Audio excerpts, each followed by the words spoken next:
एक दिव्य कथा अध्याय 7। 22 दिसंबर 2004 को माँ के पिता का निधन हो गया। यह अत्यंत शुभ वैकुंठ एकादशी का दिन था। रोज की तरह आज सुबह भी माँ मंदिर में ही थी। नाम स्मरण करने के बाद वो तपोवन पढ़ रही थी। वह उस अध्याय का पारायण कर रही थी जिसमें बताया गया कि वैकुंठ एकादशी के दिन भगवान नारायण वैकुंठ के द्वार पर अपने भक्तों को दर्शन देते हैं। और माँ पुस्तक में लीन थी और मन में कल्पना करने की कोशिश कर रही थी कि वैकुंठ कैसा होगा। अचानक फ़ोन बजा। सुबह सुबह किसका फ़ोन आया है, क्या समस्या है? ऐसी शंका मन में लेकर के माँ तुरंत फ़ोन सुनने के लिए बाहर भागी। नई दिल्ली से उनके बड़े भाई का फ़ोन आया था। नीलू, बहुत बुरी खबर है। रात को नींद में डैडी चले गए।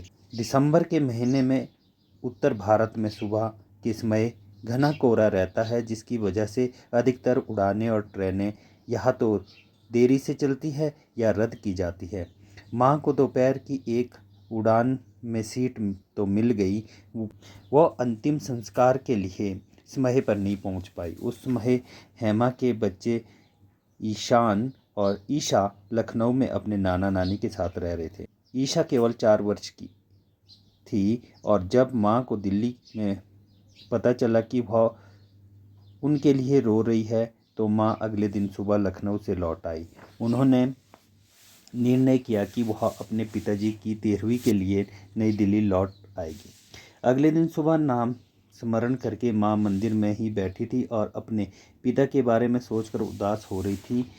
वे उनको आखिरी बार नहीं देख पाई। स्वामी के आने पर जैसे मंदिर एक दिव्य ज्योति में उज्जवल हुआ तो माँ ने जल्दी से आंखें उठाकर देखा। स्वामी अपने आसन पर बैठे थे और माँ को प्रेम व करुणापूर्ण देख रहे थे। उन्होंने माँ को अपने पास बुलाया। माय चाइल्ड, आओ अपने पिता के दर्शन करो। माँ चौंक गई। उन्होंने देखा कि ठीक उसी क्षण मंदिर में शिरडी बाबा और माँ के पिता लाल कपड़े से ढकी हुई 2 ऊंची चौकियों पर एक दूसरे के बगल में बैठे थे।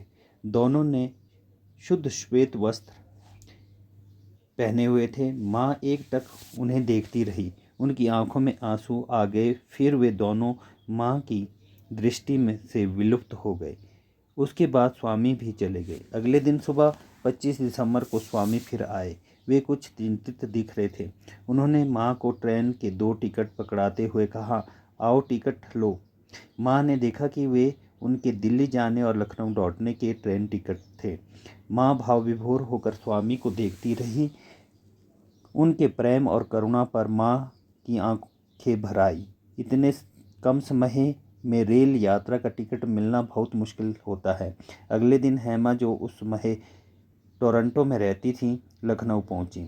मंदिर में जाकर स्वामी को प्रणाम किया और सब से मिलने के बाद हेमा ने माँ को स्वामी द्वारा दी गई रेल टिकट दिखाने को कहा। उसने ध्यान से टिकटों की जांच की। दोनों टिकट 20 नवंबर को खरीदी गई थी। माँ के पिता का निधन 22 दिसंबर को हुआ था, तो वापस में यह टिकट माँ के पिता का निधन होने के 1 महीने पहले खरीदी गई थी। लखनऊ से नई दिल्ली की यात्रा की तारीख 1 जनवरी 2005 थी। 13वीं नई दिल्ली में 2 जनवरी के लिए तय की गई थी। स्वामी ने 9 जनवरी को वापस की टिकट दी थी। हेमा हैरान थी। उसने कंप्यूटर के द्वारा भारतीय रेलवे की वेबसाइट PNR नंबर से जांच की तो देखा कि वे पुष्टि टिकट थे।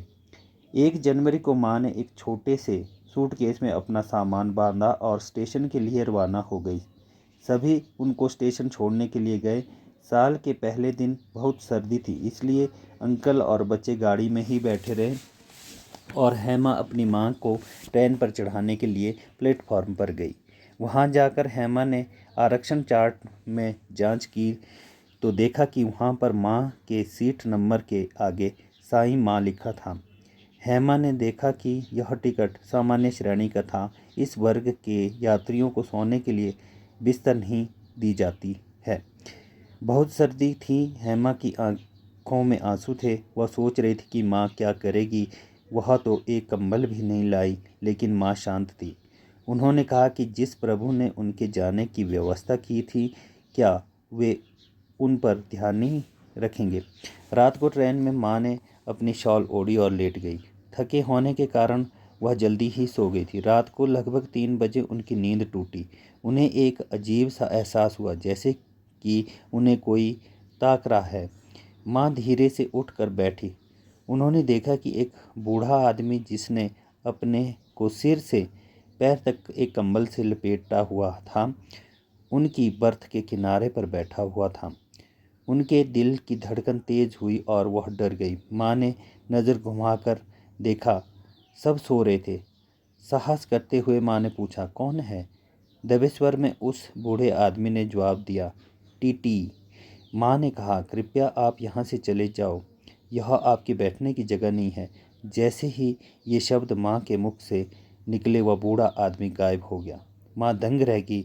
उनके मुख से निकला, बाबा। बाद में स्वामी ने माँ को बताया कि उस दिन ट्रेन में उनके साथ उनकी रक्षा करने के लिए शिरडी बाबा यात्रा कर रहे थे। ट्रेन सुबह 7 बजे दिल्ली पहुंची। स्टेशन पर माँ के भाई उन्हें लेने आए थे। माँ के परिवार में और किसी को भी स्वामी पर भगवान के रूप में आस्था नहीं थी। जैसे ही माँ अपने माता पिता के घर पहुंची, वहाँ अद्भुत चमत्कार होने लगे। माँ के परिवार में किसी ने भी ऐसा पहले अनुभव नहीं किया था। मंदिर में मूर्तियों पर विभूति, कुमकुम और शहद आने लगा। माँ के वस्त्रों से शहद बह रहा था। माँ पलंग से उठकर रसोई की तरफ चली तो उनके पीछे फर्श पर विभूति के चिन्ह थे। माँ के पिताजी को ताज़ा नींबू पानी पीने का बहुत शौक था। उन्होंने बड़े शौक से अपने बगीचे में नींबू का एक पेड़ लगाया था, लेकिन उनके जीवन काल में पेड़ पर एक भी नींबू फला नहीं था। जिस दिन माँ वहाँ पहुँची, उस दिन उस पेड़ पर 3 बड़े नींबू दिखाई पड़े। माँ के छोटे भाई ने एक नींबू तोड़ा और एक गिलास नींबू पानी बनाकर अपने पिताजी की तस्वीर के सामने रख दिया। कुछ देर बाद उन्होंने देखा कि गिलास खाली था। 9 तारीख को जब माँ के लखनऊ लौटने का समय आया तो समस्त परिवार उन्हें स्टेशन छोड़ने के लिए गया। माँ के छोटे भाई उनके लिए एक मिठाई का डिब्बा लाए थे। जैसे ही वह डिब्बा माँ को पकड़ा रहे थे, सबने देखा कि डिब्बे से शहद टपक रहा था। सबने माँ की ओर देखा। माँ के सिर से शहद बह रहा था। सभी माँ को घेरे हुए खड़े थे, इसलिए अन्य यात्री कुछ देख नहीं पा रहे थे। वे निश्चित रूप से वहाँ से आ रही धीमी और उत्तेजित आवाज़ों पर हैरान हो रहे होंगे। जब ट्रेन धीरे धीरे चलने लगी, तब इच्छा ना होते हुए भी सब को जल्दी से ट्रेन से उतरना पड़ा। कुछ महीनों के बाद माँ के माता पिता के घर में बैठक का सामान हटा दिया गया और स्वामी और शिरडी बाबा के चित्र लगाकर वहाँ मंदिर की स्थापना की गई। ओम श्री साईं राम।